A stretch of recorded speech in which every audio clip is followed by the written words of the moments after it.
Miulbo na po ang tensyon sa Harand House sa UCCP compound sa Padre Selga Street, Davao City.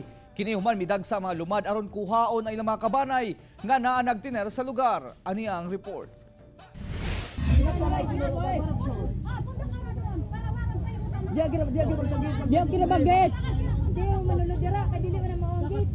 Video kini nga kuha sa Pasaka SMR Sabado sa buntag. Diin miabot ang grupo sa mga lumad gikan Talaingod, Davao del Norte. Kay buot nilang kuhaon ang ilang mga kabanay nga naa nagtiner sa UCCP Haran. Kay sumala nila, gilinlang lang kuno sila. Kanya ka gusto nga iyan namin gandi ni Kaiso.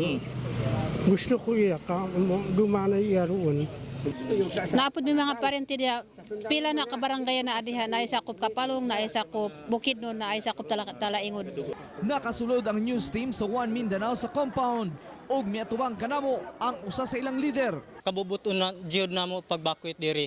Gani pipila na kabisis ang pagbakwit namo diri tungod sa pagpadayon ang pagpangatakis kanamo dito sa kabukiran. Buot sa UCCP nga mopasaka og kaso sa mga nangharas sa ilang lugar. Sa amo ang simbahan, makahila ko sa ilang gihimo. Tungod kay wala sila respeto sa among simbahan. Suko kaayo ko. Gipaklaro usab sa DCPO nga naa lang sila sa lugar aron masiguro ang kahusay ug kalinaw. Wala naman kaming ginagawang harassment. Nandito kami para mag-maintain ng peace and order. Kasi dalawang grupo ito na magkalaban, so pareho silang may demand, so nasa gitna lang kami. Miapil na sa negosasyon ang pipila ka leader sa Davao City ug Davao del Norte. Apan wala pa'y nasabutan. Mag-schedule na lang kuno sila ug laing dialogue. Kini na ang katulong pag-attempt nga kuhaon ng mga lumad sukad ni atong 2014. Gibanaba na ang ana sa 200 ngadto 300 ang naa nagtiner sa Haran compound.